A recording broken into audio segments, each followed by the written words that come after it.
मैं आज प्रोजेक्ट कर रही हूँ। तो आप सभी लोग मंगलाचरण करेंगे अपने अपने यहाँ पे। तो सभी लोग म्यूट कर लीजिए।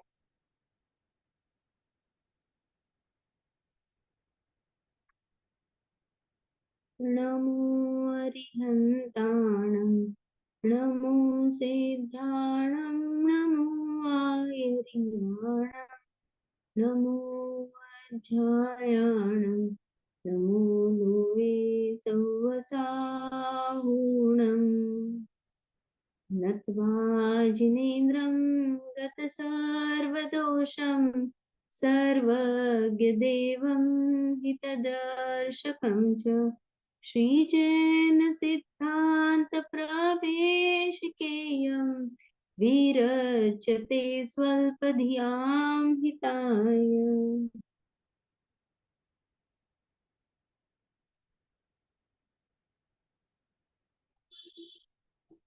हमने कल हमारा जो पत्रांक है जो हम पढ़ रहे थे उसका आधा हुआ था। उसके आगे से हम अभी चालू करेंगे।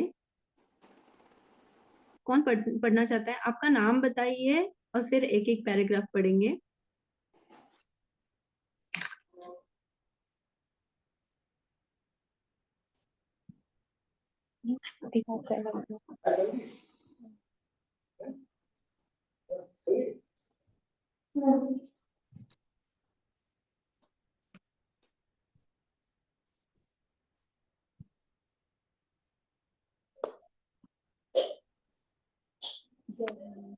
जय जय। तो हम पढ़ना, मैं स्क्रीन शेयर कर देती हूँ तो उसके आगे हम पढ़ेंगे। हमने कल यहाँ तक देखा था कि जीव द्रव्य और अन्य द्रव्य क्या करते हैं, एक क्षेत्र पे रहते हैं, अवगाहन देते हैं। तो यहाँ से हम पढ़ेंगे अनादिकाल से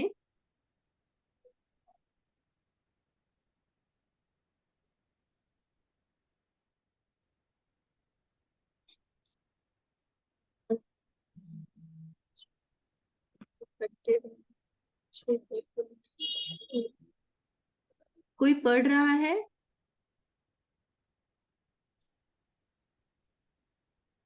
मैं पढ़ूं? हाँ पढ़िए। अनादिकाल से छह द्रव्य इकट्ठे रहने पर भी छह द्रव्य में से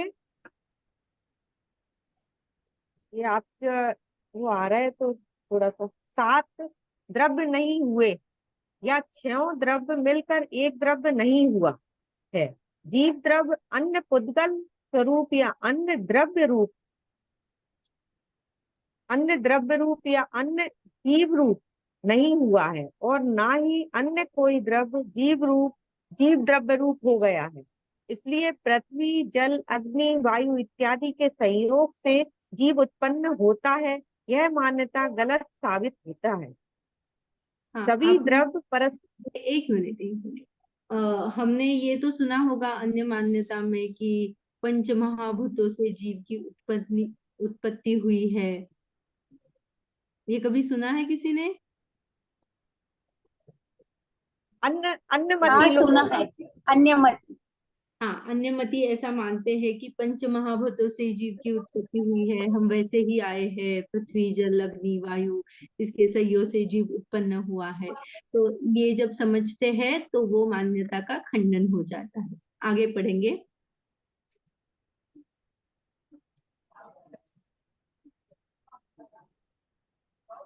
कोई मैं पढ़ूं? सभी द्रव्य परस्पर को अवगाहन देते हैं तो भी अवगाहन शक्ति को आकाश द्रव्य का विशेष गुण बताया गया है, क्योंकि आकाश द्रव्य सबसे बड़ा द्रव्य है और उसके छोटे से भाग में अन्य सब द्रव्य ठहरते हैं, समा जाते हैं। आकाश यह एक संपूर्ण अखंड द्रव्य है। एक मिनट,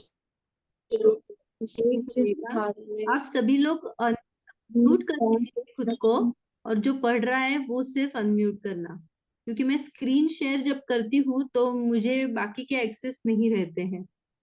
नहीं तो फिर मुझे वापस जाना पड़ेगा। हाँ, जो पढ़ रहा था वो पढ़िए आगे। उसके जिस भाग में अन्य 5 द्रव्य रहते हैं, यहाँ दिखाई देते हैं, उसे लोकाकाश कहते हैं।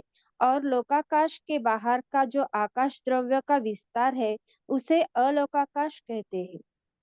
ये हमने प्र- देखा था।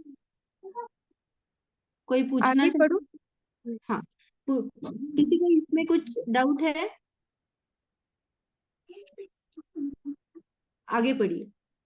प्रत्येक द्रव्य का विस्तार कितना बड़ा है, यह बताने के लिए प्रदेश नाप के रूप में एक इकाई है। प्रदेश को स्मॉलेस्ट यूनिट ऑफ स्पेस और एरिया कह सकते हैं। प्रत्येक द्रव्य कितना क्षेत्र घेराता है, यह दर्शाने के लिए वह द्रव्य कितने प्रदेशी है, यह बताया जाता है। उद्गल परमाणु सबसे छोटा है, इसका दूसरा भाग नहीं हो सकता। यह एक प्रदेश रोकता है, इसीलिए परमाणु को एक प्रदेशी कहते हैं। अब इन प्रदेशों को की संख्या से यानी नाप से 6 द्रव्य कितना क्षेत्र घेरते हैं, अर्थात वे कितने प्रदेशी है, यह हम देखेंगे। रुकिए। यहाँ पे जो बताना चाहते हैं, हमने देखा था कि लोकाकाश जो है वो असंख्यात प्रमाण है। तो जब काल द्रव्य की क्वांटिटी हमने देखी थी संख्या अपेक्षा, तो वहां पे देखा था लोक प्रमाण असंख्यात देखा था। तो यहाँ पे जो प्रदेश बोला है, जो एटम हम इंग्लिश में जो बोलते हैं वैज्ञानिक भाषा में, तो ये जो प्रदेश है जो स्मॉलेस्ट यूनिट ऑफ स्पेस है, बहुत छोटा यूनिट है। हाँ, तो ये एक्चुअली क्या है? तो ये उद्गल का परमाणु है, उसका भी क्षेत्र क्या है? एक प्रदेशी है। और वो छोटा जो यूनिट है वो मिला के ऐसे बाकी के द्रव्य कैसे कितने होते हैं ये हम नापते हैं। जैसे जीव द्रव्य है, तो जीव द्रव्य पे ऐसे कितने परमाणु रखेंगे या कितने प्रदेश है, इससे वो उतना प्रदेशी बन जाएगा। इस हिसाब से उन्होंने क्या किया, हम अभी संख्या देखेंगे, हर एक द्रव्य की संख्या देखेंगे। पढ़िए।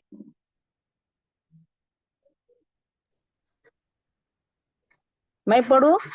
हाँ, पढ़िए।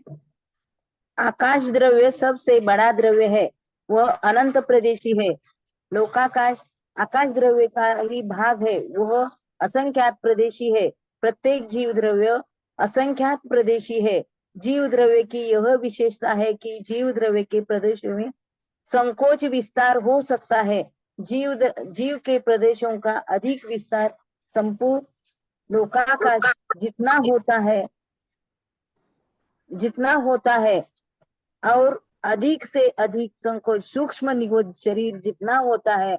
धर्म द्रव्य संपूर्ण लोकाकाश में फैला हुआ है, एक द्रव्य है, इसलिए वह असंख्यात प्रदेशी है। अधर्म द्रव्य भी पूरे लोकाकाश में फैला हुआ है, इसलिए वह भी असंख्यात प्रदेशी है। काल द्रव्य एक प्रदेशी है। लोकाकाश के जो असंख्यात प्रदेश है, उन प्रत्येक प्रदेश पर एक एक काल द्रव्य स्थित है। शास्त्रों में इसे रत्नों की राशि की भांति कहा है। हाँ, अभी देखेंगे। हमने देखा था कि आकाश द्रव्य सबसे बड़ा है। जो लोकाकाश है वो क्या है? असंख्यात प्रदेशी है। तो आकाश में जो बाकी के जो द्रव्य पाए जाते हैं उससे वो असंख्यात प्रदेशी है, और पूरा आकाश क्या है? अनंत प्रदेशी है। तो ऐसे उन्होंने क्या किया? बाइफर्केशन किया। तो प्रत्येक जीव द्रव्य क्या है? जीव द्रव्य भी कितना है? असंख्यात प्रदेशी ही है। ये कैसे बताया? तो जीव में एक विशेष शक्ति है। कौन सी है? कि जो संकोच और विस्तार कर सकता है, कॉन्ट्रैक्ट भी कर सकता है खुद को, और विस्तारित माने कंप्रेस और फैला सकता है। तो उससे हमें ये पता चल जाता है चींटी में प्रदेशों की संख्या कम है और मुझ में, मैं तो बहुत बड़ी हूँ, तो मुझ में प्रदेशों की संख्या ज्यादा है। ऐसा हो सकता है क्या? तो नहीं। प्रदेशों की जीव द्रव्य की संख्या असंख्यात प्रदेश कायम है। पर ये संकोच विस्तार शक्ति के कारण हमें वो संकुचित हो जाते हैं प्रदेश, और वो असंख्यात प्रदेश ही चींटी के शरीर में है और उतने ही प्रदेश मुझ में है। जैसे हमने देखा था कि जो हम आदिनाथ भगवान देखते हैं, उनकी कितने थे, उनकी लंबाई कितनी थी? 525 धनुष, 525 धनुष। हाँ, तो इतने बड़े थे, तो उनका ये ज्यादा होना चाहिए ना प्रदेशों की संख्या। हम अगर एरिया वाइज लेते हैं तो हमें ऐसा लगता है कि वहां पे क्या है, वो ज्यादा है, लेकिन वैसा है नहीं।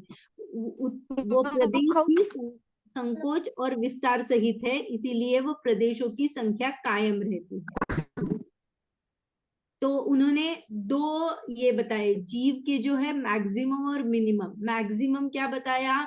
तो लोकाकाश जितना है उतना जीव मैक्सिमम फैला सकता है, इतना विस्तार कर सकता है। और छोटा, अधिक से अधिक संकोच माने मिनिमम कितना हो सकता है? तो सूक्ष्म निगोदी का शरीर जितना है उतना जीव का संकोच हो सकता है। ये मैक्सिमम और मिनिमम विस्तार की और संकोच की बात है। ओके, हम ये बाद में देखेंगे कि सूक्ष्म निगोदीय जीव क्या होता है, या फिर जो ये वर्ड आया है केवली समुद्घात, तो ये क्या होता है, ये जैसे जैसे प्रकरण खुलेगा वैसे वहां पे आपको पता चलेगा। धर्म द्रव्य अधर्म द्रव्य एक ही है और लोकाकाश में पूरा फैला है, इसीलिए वो असंख्यात प्रदेशी है। काल द्रव्य एक प्रदेशी ही है, और वो काल द्रव्य क्या है? लोकाकाश में जितने असंख्यात प्रदेश है उस पे ऊपर एक एक एक एक प्रदेश पे एक एक कालाणु स्थित है। ठीक है, अभी हम आगे पढ़ते हैं। मॅडम, मुझे हाँ, पूछना था, बोलिए। प्रदेश बोले तो मीन्स क्या? मुझे हाँ, प्रदेश, तो क्या? प्रदेश माने क्षेत्र का, हम जो क्षेत्र बोलते हैं, क्षेत्र माने जगह, उसका एक स्मॉलेस्ट यूनिट है। हाँ हाँ जैसे हम नापते हैं ना, अगर गेहूं नापना है तो किलोग्राम, ग्राम में नापते हैं। तो हम एरिया, जो हमारे मकान रहता है उसकी एरिया नापते हैं, तो वैसे जिनागम में बहुत सूक्ष्म बातें आती है। स्पेस। तो इसीलिए क्षेत्र का जो स्मॉलेस्ट यूनिट है वो प्रदेश है। हाँ, ठीक है। हाँ, अब रह गया पुद्गल द्रव्य। मैं पढ़ूं? हाँ, पढ़िए। अब रह गया पुद्गल द्रव्य। वास्तव में देखा जाए तो पुद्गल परमाणु द्रव्य है और एक प्रदेशी है, परंतु मात्र पुद्गल में ही ऐसी शक्ति है कि दो या अधिक या अनंत पुद्गल परमाणु इकट्ठे होकर उनका स्कंद बनता है और उसे भी पुद्गल कहते हैं। इस अपेक्षा से पुद्गल को एक प्रदेशी, बहुप्रदेशी और अनंत प्रदेशी कहते हैं। पुद यानी जुड़ना और गल यानी बिखरना।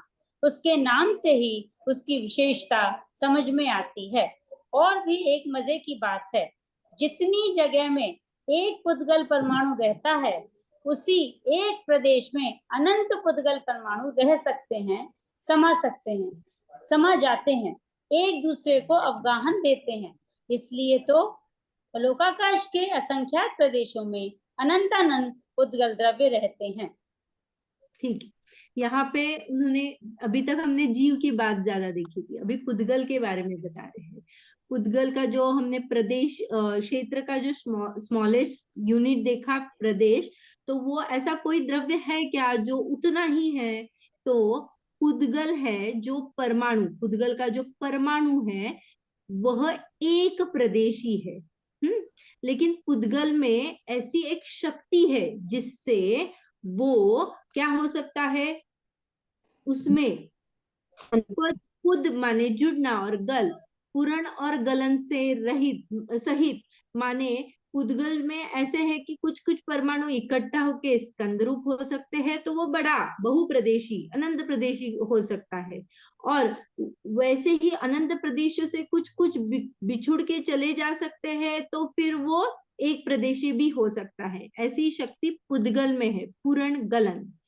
तो इसके वजह से क्या हो रहा है कि पुद्गल जो है हमने देखा था जीव कितने हैं, अनंत। पुद्गल क्या है, अनंतानंत है। तो एक्चुअली तो लोक है वो पूरा कितना है, असंख्यात प्रदेशी।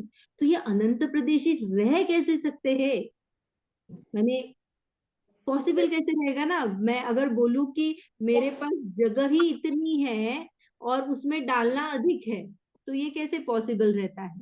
तो यहाँ पे ये बता रहे हैं कि पुद्गल में क्या है, ऐसी माने जो जगह वो उसमें जो क्वालिटी है, वो वो पुद्गल का एक परमाणु जो है, जो एक प्रदेश को घेर रहा है, वहां पे भी अनंत पुद्गल परमाणु रह सकते हैं उसी जगह पे, क्योंकि अवगाहन दे सकता है वो। इसी अपेक्षा पुद्गल द्रव्य अनंतानंत है। इसमें कोई आपको ये है, क्वेश्चन है। पुद्गल के बारे में हम डिटेलली और पढ़ेंगे, यहाँ पे जितना आया है अभी उतना ही लेंगे, क्योंकि ये हम अब विश्व के बारे में हम देख रहे हैं। जब द्रव्य है, द्रव्य आएगा और द्रव्य के हर एक द्रव्य पे स्पेसिफिकली हम बात करेंगे, तब और ज्यादा पुद्गल के बारे में है। अपने यहाँ पे जो हमारा सिलेबस है उसमें पुद्गल की बहुत सारी वर्गणा और इसकी बात भी हम करने वाले हैं। ठीक है मैडम, हाँ बोलिए। वो एक दूसरे को अवगाहन देते हैं, मतलब क्या बोले तो? अवगाहन माने जगह देते हैं, समा जाते हैं। हाँ। हाँ, हमने एक एग्जाम्पल देखा था कि एक गिलास में पूरा पानी भर दिया और राख डाल दी उसके ऊपर, ऐश डाल दी तो वो अंदर चली गई, फिर थोड़े पिन डाल हाँ, दिए तो वो भी अंदर चला। तो तो ये हाँ, एक दूसरे को जगह देना, समा लेते हैं बोले तो सब। उसको कहते हैं अवगाहन, कहते हैं एक दूसरे को अवगाहन देते हैं, जगह देते हैं। ठीक, समझ। ओके। ये एक्चुअली पढ़ना है तो हम पढ़ सकते हैं, लेकिन मैं सिर्फ बता देती हूँ, ये हमारा लोकाकाश है। लोकाकाश का आकार ये जो 3D है, 2D नहीं 3D है। तो 3D में 3 डायमेंशन जो है उसमें लंबाई चौड़ाई हमने देखी है कि कितने हैं क्या है, उसका चित्र से वो बता रहे हैं कि ऊंचाई 14 राजू है, कहाँ कहाँ पे 7 राजू है, 1 राजू है। तो ये पूरे लोकाकाश का जो विस्तार रहता है वो कितना है, सो 343 घन राजू है। ये सिर्फ इतना ही बता है, स्पेसिफिकली उसमें कुछ नहीं है। तो हम आगे चलते हैं, उसके बाद उसके बारे में हम बाद में देखेंगे, मैंने उसका डिटेलली वर्जन राजू क्या है और क्या है, वो भी एक यूनिटी है, तो वो देखेंगे। हाँ, इन छहों में इन छह में मात्र जीव द्रव्य ही जान सकता है, उसमें ज्ञान है, उसे चैतन द्रव्य कहा गया है। जीव द्रव्य को छोड़कर अन्य 5 द्रव्य अजीव है, अचेतन है, जड़ है, उनमें जानने की शक्ति नहीं है। जीव में ही ऐसा गुण है कि जो स्वयं को और अन्य को जान सकता है। जो जीव सर्वज्ञ है, उनका ज्ञान पूर्ण विकसित होने के कारण सब द्रव्य उनके ज्ञान में झलकते हैं, यानी सर्वज्ञ सर्व द्रव्यों को एक साथ जानते हैं। इन छह हाँ पढ़ना है आगे मैडम। हाँ पढ़िए पढ़िए, पूरा पढ़ेंगे फिर। इन इन 6 द्रव्यों में मात्र पुद्गल द्रव्य ही रूपी है, अन्य 5 द्रव्य अरूपी है। स्पर्श, रस, गंध, वर्ण ये पुद्गल द्रव्य के विशेष गुण है। इस पर से यह बात ख्याल में आई, हम जो कुछ देखते हैं, सूंघते हैं, स्पर्श से अनुभवते हैं, 5 इंद्रियों से जो कुछ जानते हैं, वह सब पुद्गल ही है, क्योंकि मात्र पुद्गल ही रूपी है। जीव द्रव्य, धर्म द्रव्य, अधर्म द्रव्य, आकाश द्रव्य और काल द्रव्य अरूपी है। हाँ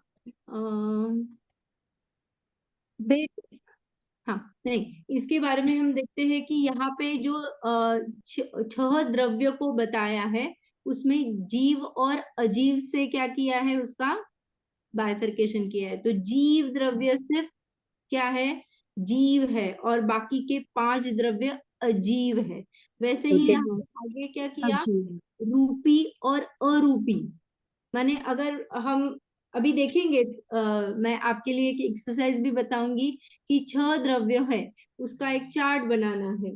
तो द्रव्य लिखना है, संख्या में क्या क्या है, सभी द्रव्यों की संख्या क्या है, वो कितना क्षेत्र घेरते हैं, कौन से रूपी है, कौन से जीव और अजीव कैटेगरी में कौन कौन आता है, या फिर लक्षण देखे थे हमने, जैसे ज्ञान है, चेतना है, तो वो सिर्फ जीव का है।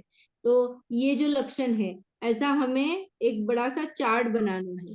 तो हमें पूरा द्रव्य के बारे में एक ख्याल आ जाएगा कि हर एक का स्पेसिफिक क्या कैटेगरीज क्या क्या है उसमें। मैंने हम ये भी कर सकते हैं, या तुलनात्मक परीक्षा भी कर सकते हैं कि अरे ये यहाँ पे है, कैसे है।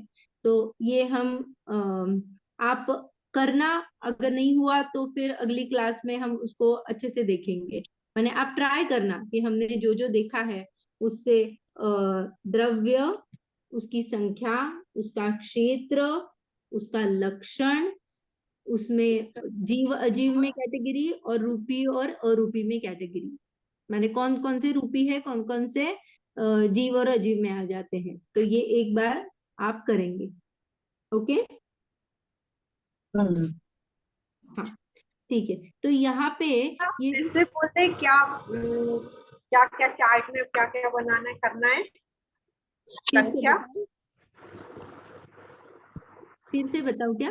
हाँ, हाँ, देखिए, द्रव्य जो 6 रहते हैं उसके नाम तो आ जाएंगे, जीव, पुद्गल, धर्म, अधर्म, आकाश, काल। फिर संख्या, हर एक द्रव्य की संख्या बतानी है। क्षेत्र बताना है, लक्षण बताना है,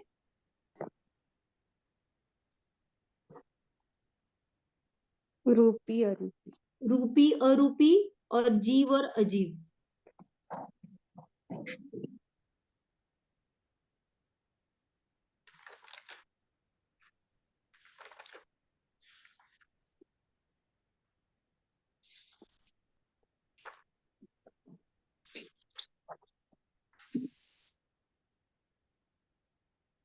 अभी हमने और शायद नहीं देखे हैं, उसमें और भी ऐड करेंगे जैसे जैसे हमारा ये हो जाएगा ना।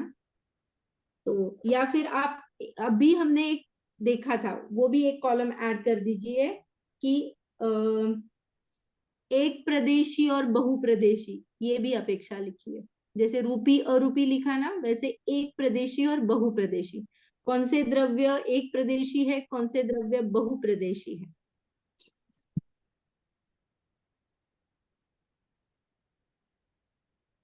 हम मंडे को इसको पूरा अच्छे से देखेंगे। यानी आप अभी एक्सरसाइज करना।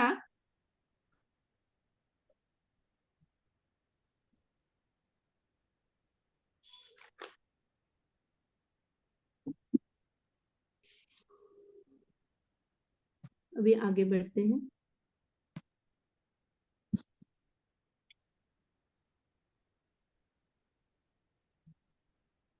हाँ पढ़िए। मैं पढ़ू क्या? हाँ पढ़िए। बेटी, बेटी से बोलना ना। हाँ हाँ, वो पत्र में लिखा है ना, हाँ, बेटी वही। से। हम्म। बेटी, अरे बेटी, तुम कहोगी कि विश्व का स्वरूप जानने की व्यर्थ व्यर्थ की, वो थोड़ा दिख नहीं रहा एक शब्द, मेहनत। व्यर्थ की मेहनत हम क्यों करें? तुम्हारा कहना सच है, क्योंकि आजकल के बिजी लाइफ में अपने लाभ के बारे में सोचना ही योग्य है, यही समझदारी है। परंतु विश्व को जाने बिना स्वयं को भी नहीं जान सकेंगे। इस एक मिनट कारण रुकिए रुकिए रुकिए। लास्ट क्लास में किसी ने क्वेश्चन पूछा था कि विश्व जानने से क्या लाभ होगा। तो हमने जो पिछली बार थोड़ा सा देखा था कि अन्यमति जो कुछ बोलते हैं कि या पंच महाभूतों से जीव की रचना होती है, या फिर क्या देखा था हमने, पूरी सृष्टि का करता है, नाश करने वाला है, संहार करने वाला है, उसको टिकाए रखता है, या फिर विश्व शेष नाग के ऊपर टिकाया गया है। ऐसे कुछ कुछ अन्य अन्य कल्पना है मान्यता है उसका यहाँ पे खंडन हो जाता है। ये तो हमने एक लाभ देखा था, और एक बहुत स्टार्टिंग में देखा था कि विश्व में 6 द्रव्य ही पाए जाते हैं, उससे कम नहीं ज्यादा नहीं, तो कोई मुझे इस बारे में ठग नहीं सकता। जैसे ठग का आपने को एक एग्जांपल बताती हूँ आपको। जैसे मुझे एक पेन खरीदना है, तो मैं दुकानदार के पास गई और मैंने पेन खरीदा, तो उसने बोला कि मुझे 20 रुपए का पेन है, तो मैंने 20 रुपए का पेन लाया। तो अगर मैं ठग गई तो माने अगर मुझे किसी ने बताया रहे 20 रुपए का होता ही नहीं है, तो 2 चांसेस हो सकते हैं कि एक तो दुकानदार मुझसे बेईमानी कर रहा है, उसने 10 रुपए की पेन मुझसे 20 रुपए में क्या की, बेच दी। तो उसने क्या किया, वहां पे कषाय किया, राग किया, या फिर बहुत लोभ का क्या किया, परिणाम किया, और उसने मुझसे ज्यादा पैसे ले लिए। दूसरी बात, अगर उसने मुझसे बराबर पैसे लिए, जितने का पेन उसने खरीदा था उतने ही पैसे मुझसे लिए, पर उसने जिस व्यक्ति से पेन खरीदा था उसके ऊपर का कौन, मार्केट से हम जो बल्क में लाते हैं वहां से उसने अगर गलत ले लिया, माने वही अगर ठगाया गया हो, तो भी मुझे क्या मिलेगा, गलत ही, माने माल सही प्राइस में नहीं मिलेगा ना। तो ये 2 बातें हो सकती है। इसीलिए अगर वो जो शॉपकीपर है वो अगर सही पर्सन से माल लेता तो मुझे वो सही बेच सकता था। तो ये जो है उस दुकानदार का लोभ, माने हमने यहाँ पे ले लिया वीतरागता, क्योंकि हमारे भगवान वीतरागी हो चुके हैं, कोई कषाय उनमें नहीं है। और दूसरी बात, वो किसी से ठगाए भी नहीं गए हैं क्योंकि वो सर्वज्ञ है। तो इसीलिए ये जो विश्व है जो हमें उनसे पता चला है वो सच है। तो कोई भी मुझसे क्या हो सकता है, मुझसे बेईमानी नहीं कर सकता है, या फिर कोई मुझे गुमराह नहीं कर सकता है कि नहीं 5 ही द्रव्य रहते हैं, ये गलत है, या ऐसे इसी तरह पे हमें हमें भ्रमित नहीं कर सकता है। आगे पढ़ते हैं। परंतु विश्व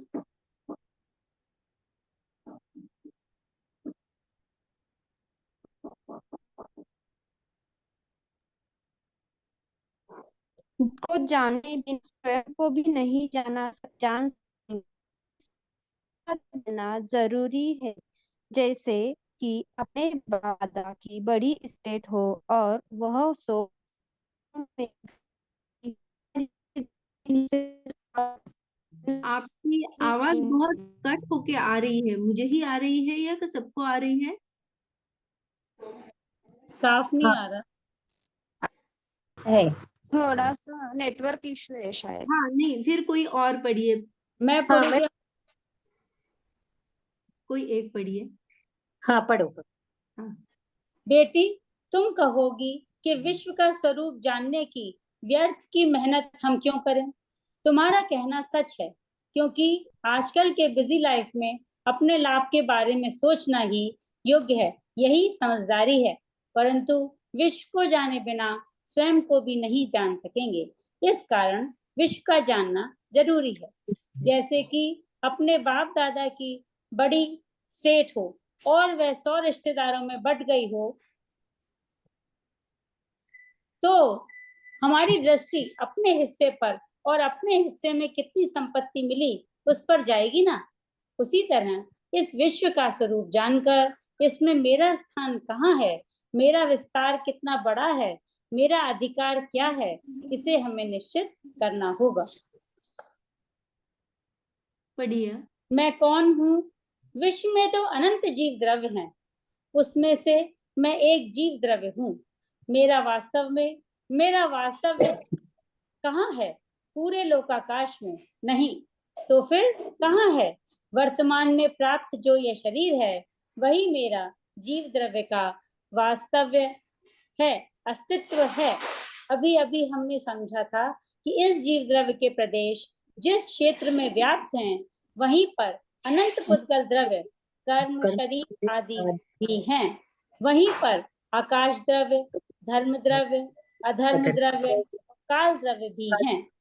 जीव धर्म, अधर्म, आकाश और काल अरूपी होने से हमें दिखाई नहीं देते, मात्र पुद्गल ही दिखाई देता है, ज्ञान में आता है। इसीलिए वही मैं हूँ ऐसी सहज ही कल्पना होती है और प्राप्त शरीर ही मैं हूँ ऐसी भ्रांत धारणा होती है। पंडित दौलत राम जी 6 डाला में इस जीव की भूल के बारे में लिखते हैं। तन उपजत अपनी उपज जान, तन नशत आपको नाश मान। जरा सोचो, जीव अनादि से पुद्गल के संयोग में है, लेकिन पुद्गल रूप नहीं हुआ। अपनी ही भूल से उसने वैसा माना है और उस कारण वह दुखी है। तो फिर हम क्या करें? सब छोड़ दें? नहीं, अपना अधिकार क्या है वह देखना है। हम कौन हैं और हम क्या कर सकते हैं, इसका पहले ज्ञान करना होगा। हम जान सकते हैं और यदि हमारी मान्यता गलत हो तो उसे ठीक कर सकते हैं। सर्वप्रथम इतना ही करना है। हाँ ठीक है, ये एंड है, तो इतना ही देखते हैं। तो यहाँ पे लाभ बताया है कि मैं कौन हूँ, मुझे क्या जानना है, मेरे बारे में क्या क्या है।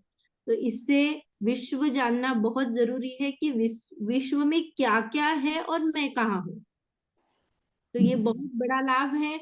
अगर मुझे खुद को, मैं अगर शरीर मान चुकी हूँ और मैं ही शरीर हूँ ऐसा अगर मैंने माना, तो विश्व में जो पुद्गल बताया गया है, उसके स्पर्श रस गंध वर्ण गुण बताए हैं और मेरे ज्ञान चेतना आदि गुण बताए हैं, तो मुझे वहां से ही पता चल जाता है कि मैंने दो चीजों को क्या किया है, मिक्स किया है। तो मेरी जो भ्रांति है वो क्या हो जाएगी, क्लियर हो जाएगी। जैसे जैसे वो मैं मेरी धारणा में लाऊंगी तो क्या होगा, और मुझे मेरा श्रद्धान कायम हो जाएगा और फिर मुझे मेरे आत्मा की सच्ची पहचान हो जाएगी। तो ये बहुत बड़ा लाभ है खुद को जानने का। तो फिर ऐसा भी प्रश्न आ सकता है कि ठीक है ना, मुझे जानना है तो मैं मेरे बारे में ही बताऊंगा। जिनवाणी में जो द्रव्यात्मक द्रव्यानी योग है उसमें आत्मा की बात होती है, तो मैं सिर्फ आत्मा की बात करूंगी, तो वो इजी रहेगा ना। आत्मा की बात करूंगी तो वही ग्रंथ पढ़ने चाहिए। अगर वही ग्रंथ पढ़ूंगी तो मुझे मेरी बात पता चल जाएगी और आसानी होगी। तो जिनवाणी जो है वो दो भागों में बटी हुई है, एक है आगम और एक अध्यात्म। अध्यात्म में नो डाउट कि आत्मा की सुख की बात की है, जिसमें ये बताया कि मैं कौन हूँ, मैं कैसे सुखी हो सकता हूँ, सिर्फ मेरी बात चलेगी। पर अगर मुझे मैं ही पता नहीं है तो मुझे आगम की हेल्प लेनी पड़ेगी। तो ये आगम में लोक अलोक इसकी बातें बताई जाती है, जिससे मैं आपा पर का भेद विज्ञान कर सकती हूँ। मैं कौन हूँ, पर कौन है, इसका ज्ञान मैं कर सकती हूँ। जैसे मैंने अगर आपको किसी को पूछा कि आपका घर कहाँ है, कि वह आप कहाँ है, तो आप बोलोगे घर में है। घर कहाँ है, तो घर में है। मैं जब तक आपको लोकेशन नहीं बताऊं, एरिया सिटी ये सब नहीं बताऊंगी, तो मैं पहुंच पाऊंगी क्या उस जगह पे? नहीं। नहीं पहुंच पाऊंगी। तो जैसे हमें एड्रेस, अगर मुझे किसी ने पूछा मैं कहाँ हूँ, तो मैं मुझ में हूँ ये बताने से कोई व्यक्ति मेरे यहाँ पे आ सकता है क्या? नहीं। तो वैसे ही आगम एक हेल्पिंग हैंड है मुझ तक, अध्यात्म तक रीच करने के लिए, लेने के लिए। इसीलिए आगम में बहुत सारे भेद देके बताया गया है कि कौन कौन कैसा है और तू ढूंढ ले तू कैसा है। जैसे और एक बहुत अच्छा एग्जाम्पल आता है कि अगर मुझे गंगा नदी ढूंढनी है, मुझे बहुत प्यास लगी और मुझे गंगा का ही पानी पीना है, तो क्या करना पड़ेगा? मुझे कुछ भी बनारस। पता नहीं है उसके बारे में, गंगा कहाँ है, कैसे जाना है, कुछ भी पता नहीं है, तो मैं क्या करूंगी? पहले उसे ढूंढने की कोशिश करेंगे। एड्रेस ढूंढूंगी। यस, एड्रेस ढूंढूंगी। तो मुझे नक्शा लगेगा। तो नक्शा, ठीक है, मैंने गूगल मैप ऑन किया, नक्शा लिया, मैं वहां तक पहुंच गई। कहाँ पे? गंगा के किनारे पे पहुंच गई मैं, गंगा के किनारे। तो मैंने हेल्पिंग हैंड क्या लिया? आगम का लिया। और वहां पे पहुंच जाने के बाद, अरे है ना, पहुंच गई ना मैं यहाँ पे, मुझे वो लोकेशन आती है ना, तो यू हैव रीच्ड ऐसा आता है, तो मैं पहुंच गई, तो मेरी प्यास बुझ जाएगी क्या? नहीं, डुबकी लगानी पड़ेगी। बुझनी चाहिए ना, मैं पहुंच तो गई हूँ उस लोकेशन पे। तो रियल क्या है? तो गंगा जो है वो क्या है? वही मेरी, उस पानी को अगर मैं पी लूंगी तभी मेरी प्यास बुझ जाएगी। हमारा हेल्पिंग हैंड है और अध्यात्म की ओर मुझे ले जाना है। तो आगम में ये पूरा लोक अलोक का वर्णन आता है, जिससे मैं पढ़ूंगी तो मुझे अध्यात्म में जाने में सहायता होगी। और सिद्धांत कह सकते हैं, आगम सिद्धांत। बोलिए। आगम को सिद्धांत कह सकते हैं कि सिद्धांत जो है वो आगम कहलाता है। बहुत बढ़िया। हमने पहले, शायद पहले ही क्लास में हमने एक देखा था कि जो श्री लघु जैन सिद्धांत प्रवेशिका, तो सिद्धांत का एक मतलब किया था आगम। आगम जो सिद्धत्व की ओर ले जाता है, तो उसमें यही डेफिनेशन आई थी सिद्धांत की, जो अंत में सिद्धों की चर्चा जहां होती है, वैसा जो है वो सिद्धांत है, जिसमें भगवान का उपदेश बताया गया है। एक तो है कि डायरेक्टली हमें गंधर्व से जो प्राप्त हुआ है, जो कि हम बोलते हैं कि हमारे सिद्धांत ग्रंथ है, जैसे धवला, षटखंडागम, महाधवला, ये जो है, तो ये सब जो आगम की रचना हुई है वही क्या है? सिद्धांत है। बहुत बढ़िया, आपको याद है। और हाँ, और एक फायदा हमें होता है, जैसे मैंने आपको या फिर मुझे ऐसे लगा कि मैं बहुत रिचेस्ट, अभी का रिचेस्ट पर्सन कौन है, तो मेरे पास बहुत पैसा है, बहुत धन है, मेरे ऐशो आराम देखो, मेरी समृद्धि देखो, ऐसा अगर कोई कहता है, तो अगर उसको हम जाके बोलोगे कि आपकी संपत्ति जहाँ पे है उसको एक डॉट लगा दीजिए और उसको जूम आउट कर दीजिए।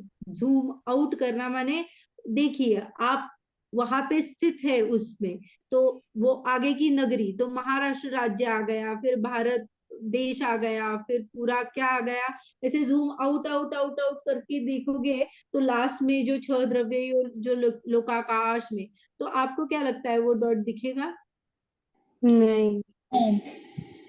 तो इतनी तो अपनी संपत्ति है, तो हम उसको क्यों घमंड करते हैं?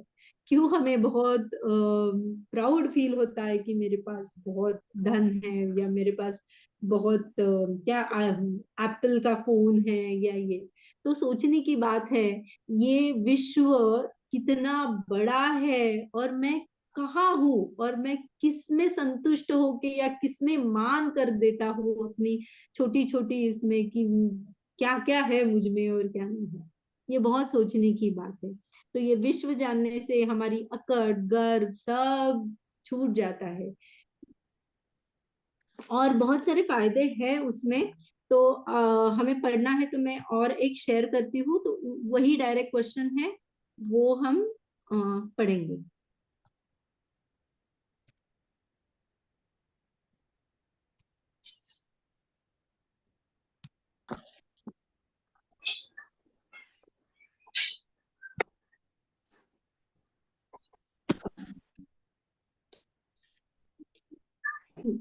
प्रश्न नंबर 20, विश्व का स्वरूप समझने से क्या क्या लाभ है?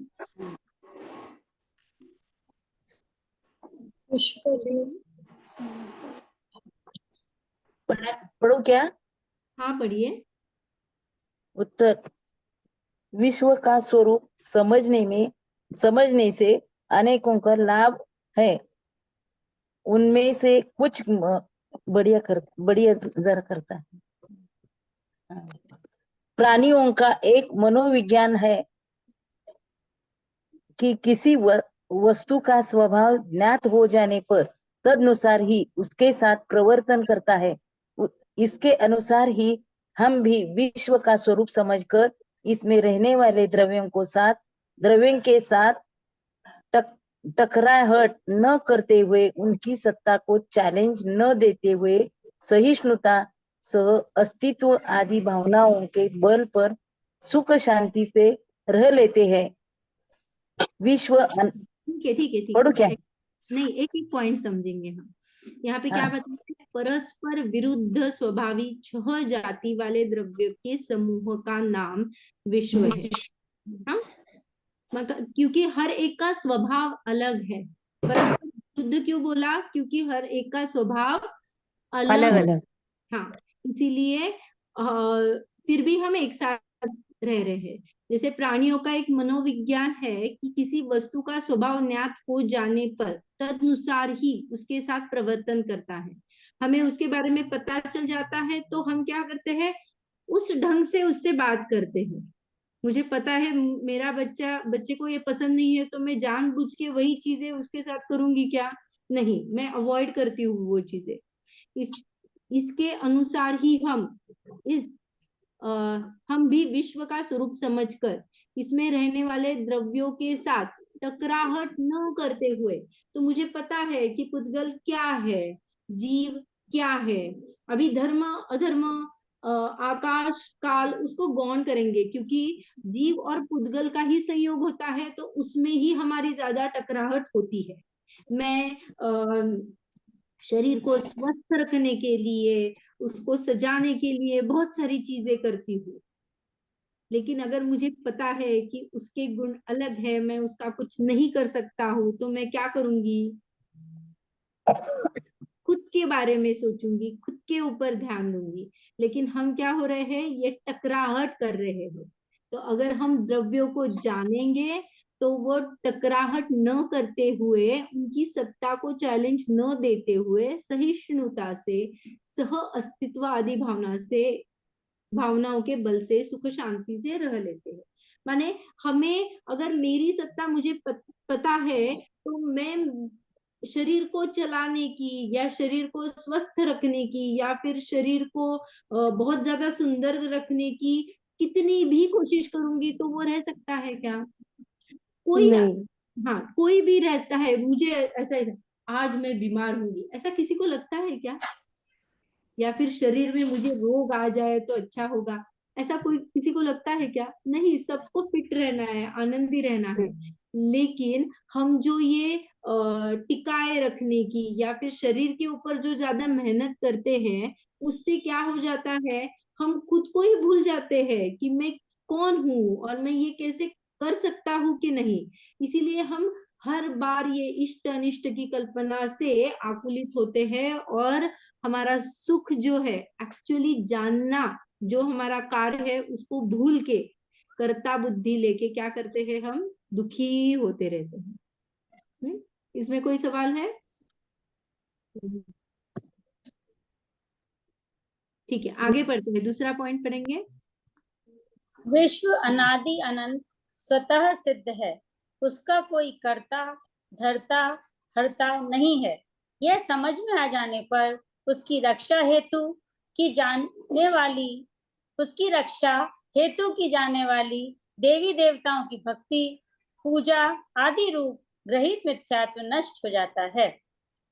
हाँ, ये जो 2 द्रव्यों में एक की कल्पना हम करते हैं उसे कहते हैं मिथ्यात्व। मेरी मान्यता मिथ्यात्व है, जिससे मैं खुद को जीव नहीं मानकर ये शरीर और जीव संयोग रूप अवस्था को जीव कहती हूँ। ये मेरी भूल है, उसको मिथ्यात्व कहते हैं। लेकिन अगर मैं नष्ट हो जाऊंगी, तुझे बहुत बड़ी बीमारी हो गई है तो तू अगर ये व्रत करेगी या इस देवी की पूजा करोगी तो तुम्हारे सारे क्या हो जाएंगे? दुख दूर हो जाओगे और तुम अच्छे हो जाओगे। ये कुछ जो जो मान्यता है या फिर ऐसी बातें हैं, उसे गृहीत मिथ्यात्व कहते हैं। तो ये इससे हम क्या हो जाएंगे? बच जाएंगे। तीसरा पॉइंट। हमें, मैं बोलूं, हाँ बोलिए। हमें इन अनंत पदार्थों के साथ रहना है, वह तभी संभव है जब हम अपनी अपनी सीमा में रहकर अपना अपना कार्य करें, अपने में संतुष्ट रहे, अन्य की सीमा में, उसके कार्य में या वैभव में हस्तक्षेप नहीं करे। यह लिखित है। समझ में आ जाने पर कर्तृत्व का भाव नष्ट होकर, वो शब्द नहीं दिख रहे, नष्ट हो परत्व का भाव नष्ट होकर जीवन जीवन नीति सदाचार में सहज निराकुल हो जाता है। हो जाता है। तो हाँ, यहाँ पे क्या बताया है कि अगर मुझे मेरी मर्यादा पता है, मेरी सीमा पता है कि इतना ही मैं कर सकता हूँ, यही मेरा कार्य है, अगर मुझे मेरी सीमा पता चल गई तो मैं करूंगी क्या। हाँ, हाँ, तो ये जो बाउंड्री है, ये मुझे ये 6 द्रव्य का स्वरूप समझने से पता चल जाती है। इसीलिए हमारे हमसे जो ये न्याय नीति और सदाचार में जो आचरण निराकुलता में सहजता से जो होता है, या फिर हम जो देखते हैं कि ये मुनिराज है, कितनी सहजता से उनको सब होता है। आहार हाँ, मिला तो नहीं होती। ठीक, नहीं मिला तो ठीक, उपसर्ग भयंकर उपसर्ग सहन करते हैं। इतनी निराकुलता कैसे रहती है? क्योंकि वो जानते हैं मैं जीव हूँ, जानना मेरा कार्य है। जो तो हो रहे हैं वो पुद्गल पे हो रहे हैं, मुझे इससे कोई भी तकलीफ नहीं होगी। अगर मैं उसको मानूंगी कि ये शरीर मेरा है तो डेफिनेटली मुझे तकलीफ होगी। पर अगर मैं जानती हूँ कि ये जुदा द्रव्य है तो मुझे तकलीफ नहीं होगी। और वो तो अपने खुद के आत्मा में लीन है ना। तो यही है कि इसीलिए उनका आचरण निराकुलता सहज में हो जाता है। आपको ऐसा कभी हुआ है क्या कि रसोई करते समय में कुछ लगा हो, या फिर हमें बहुत बार कट हो जाता है, या फिर कुछ तो जलन होती है, तो तभी तो हमें कुछ पता नहीं चलता है, हमारी रसोई हो जाती है, सबको परोसना हो जाता है। बाद में जब हम बैठते हैं तो ऐसे लगता है कि अरे यहाँ पे तो कुछ था, अभी जल रहा है। ऐसे कितने ने एक्सपीरियंस किया है? बहुत हाँ, होता बहुत है। हमारे लोग हैं। तो आप ये समझो कि तब तो हमारा शरीर हमारा ही था ना, तब क्यों नहीं ध्यान आया? तब क्यों हमें पता नहीं चला कि अरे इसमें इतना कट हो गया और मुझे जलन हो रही है? तब क्योंकि क्या हो? हमारा उपयोग वहां नहीं था, किसी दूसरे काम में लगा हुआ था।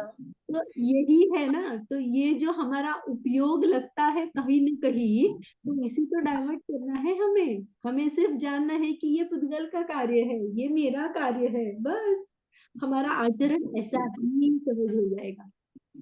जीव और आत्मा अलग है। हाँ, हाँ, जीव और पुद्गल अलग है, जीव और आत्मा एक ही है। हाँ, शरीर और आत्मा, हाँ, अलग। शरीर और आत्मा, सही है। चौथा पॉइंट देखेंगे। मैडम, मुझे हाँ, हाँ पूछना, बोलिए बोलिए। ये 6 द्रव्य में कर्म नहीं आता है क्या? आता है, कोई बता कर्म सिद्धांत सकता है कहाँ में आएगा कर्म? बहुत अच्छा प्रश्न। पुद्गल में आएगा, हाँ, पुद्गल। कर्म नहीं, जीव है। हमने अभी जो ये देखा था ना, उसमें भी आया था पुद्गल का, जब पूरण गलन देखा था उसमें शरीर और कर्म ऐसे वहां पे ब्रैकेट में लिखा हुआ। तो ये जो कर्म है या फिर ये शरीर है, ये पुद्गल का है। कर्म जो है वो बहुत सूक्ष्म है, हमारे नेत्रों से हमारे ज्ञान का विषय नहीं है, पर ये सब पुद्गल के ही भेद। हुआ ठीक। क्लियर? हाँ, चलो अभी हाँ। लास्ट का मैं पढ़ूं? हाँ पढ़िए। हाँ। विश्व का यथार्थ स्वरूप समझ में आ जाने से उस संबंधी विपरीत धारणाएं नष्ट हो जाती हैं, जो सम्यक रत्नत्रय प्रकट करने की पात्रता के लिए अत्यंत आवश्यक है। इसलिए अनेकों लाभ विश्व का स्वरूप समझने से प्राप्त होते हैं। हाँ, तो ये पता चला कि अन्य धारणाएं अगर हम लेके बैठेंगे तो क्या हो जाएगा? हम वो सही बात तक पहुंच हम स्वतः को जान नहीं पाएंगे, या फिर हम उस सही बात को पहचान नहीं पाएंगे। उसकी वजह से क्या होगा, हम भ्रमित ही रहेंगे। तो वो जो सम्यक दर्शन प्राप्त करने की हमारी जो योग्यता है, हम संगी पंचेंद्रिय बने हुए हैं, अभी हमें बहुत अनुकूलताएं है जो हम कार्य कर सकते हैं, उसमें ये जो है ये बाधा डाल सकती है हमारी अन्य मान्यताएं जो है। तो इसीलिए ये अन्य मति का भी अपने शास्त्र में वर्णन क्यों आता है, उसमें भी एक पूरा सेक्शन है मतार्थ करके, जिसमें अन्य मति क्या क्या क्या क्या कह रहे हैं उसकी बात आती है, कि ताकि मुझे जो सही है उसकी भी बात पता चले और जो असत है उसकी भी बात पता चले। उससे क्या होगा, मेरा कंफ्यूजन कभी नहीं होगा, मुझे सही गलत की पहचान है और क्या नहीं है पता है। हाँ, और कुछ कुछ लाभ है, जैसे अभी हमने यहाँ पे सर्वज्ञ के बारे में थोड़ा सा देखा था, अभी हमने पढ़ा था कि सर्वज्ञ देव की सिद्धि विश्व में जो है वो लोकालोक को जानते हैं। ये हमें किसने बताया कि ये लोक है या फिर विश्व है, तो हमें ये जो आया हुआ है तो ये सब कहाँ से आया है, सर्वज्ञ की वाणी से आया है। तो सर्वज्ञ है क्या, ऐसा प्रश्न किसी को आता है क्या, सर्वज्ञ सच्ची में है क्या, हम है कैसे ना, मान लें हमारे अरहंत भगवान। हाँ, तो हमने ये कैसे जाना अरहंत भगवान है, मेरे सामने तो अभी महावीर भगवान दिखाई नहीं देते, तो मैंने कैसे जाना महावीर भगवान है। जिनवाणी के थ्रू, जिनवाणी को जाना ऋषि मुनि ने, और उसके पहले गणधर ने जो झेला, तो उस पर हमें विश्वास तो करना ही पड़ेगा। हाँ, अभी आप मान लो कि मैं जैन नहीं हूँ, लेकिन मुझे आपको बोलना है कि अरे मैं कैसे बोल लूं कि बीच में कुछ दूसरे लोगों ने भी अपना नाम देके जिनवाणी का जो आपके सामने ये जो ग्रंथ है वो लिखा होगा, मुझे कैसे पता है कि वो सच्ची में वही है। तो हम ऐसे कह सकते हैं कि जैसे हम कितना जानते हैं, हम हमारे फादर के फादर वहां तक ही जानते हैं, लेकिन उनके भी फादर थे तो हमें मानना पड़ेगा ना, क्योंकि वो प्रेजेंट है। भाई हमारे फादर और ग्रैंडफादर प्रेजेंट, इट मीन्स कि उनके भी फादर ग्रैंडफादर होंगे, तो वो तो हमें उनकी बात पे और ये बात मानना ही पड़ेगी कि हमारे उन्होंने ये लिखा होगा, और उसके ऊपर हमारे गणधर देव थे, उनके ऊपर हमारे रन भगवान थे। ये चीज तो हाँ, तो संस्कार भी ये है। एक लाभ है, बहुत बड़ा लाभ है सर्वज्ञ की सिद्धि। तो ये जो विश्व जानने से ना सर्वज्ञ की सिद्धि होती है।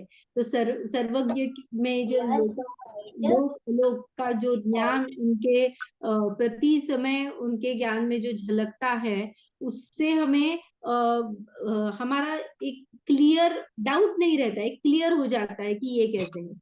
ये अभी तो टाइम हो चुका है, लेकिन ये जो है ना बहुत इंटरेस्टिंग टॉपिक है, जो आपने जो उसमें से एक छोटा सा पॉइंट उठाया कि मैंने नहीं देखा है, लेकिन मैंने मेरे दादा को देखा है लेकिन परदादा को नहीं देखा है, पर मुझे पता है कि परदादा है। होंगे ही ना। कैसे जाना, तो ये हमने अनुमान से जाना, हमने लॉजिक लगाया उसमें। हाँ, तो ये जो लॉजिक लगा के जैसे हम प्रत्यक्ष ज्ञान करते हैं, मेरे सामने अभी एक पेंसिल है तो इसको मैंने प्रत्यक्ष जाना, मेरे सामने वो मुझे सामने दिखाई दे रही है, लेकिन आपको तो वो स्क्रीन के ऊपर कुछ तो दिख रहा है ना, आपने थोड़ी प्रत्यक्ष जाना उसको, लेकिन आपने उसका चित्र देख के या फिर उससे अनुमान किया कि बाबा हाँ ये पेंसिल हो सकती है ना। तो ये जो है हम अनुमान से जानते हैं। बहुत पहाड़ पे सिर्फ मैंने एक धुएं जैसा देखा, धुआं देखा, तो मुझे क्या पता चल गया, जहाँ धुआं है वहां तो अग्नि होगी ही।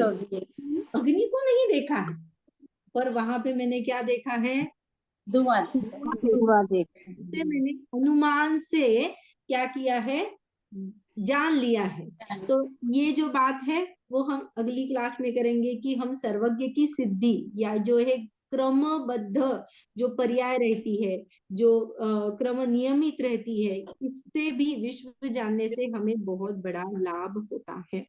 और एक जो सिंपल है कि हम 6 द्रव्य को केवल ही जानते हैं, मैं भी जानती हूँ, मैं अनुमान से जान रही हूँ, वो प्रत्यक्ष जान रहे हैं, तो हम उनके क्या है,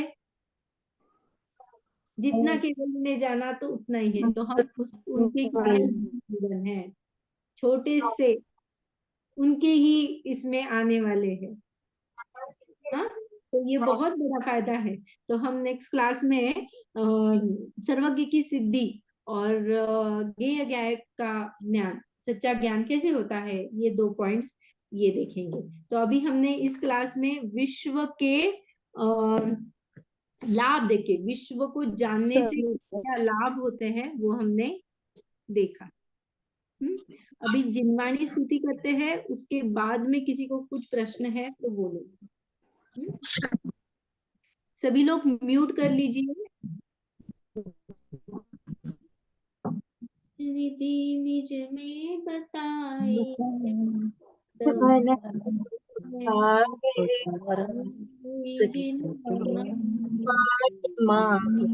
वंदना शतबार है, वंदना शतबार। काय उत्सर्ग करेंगे?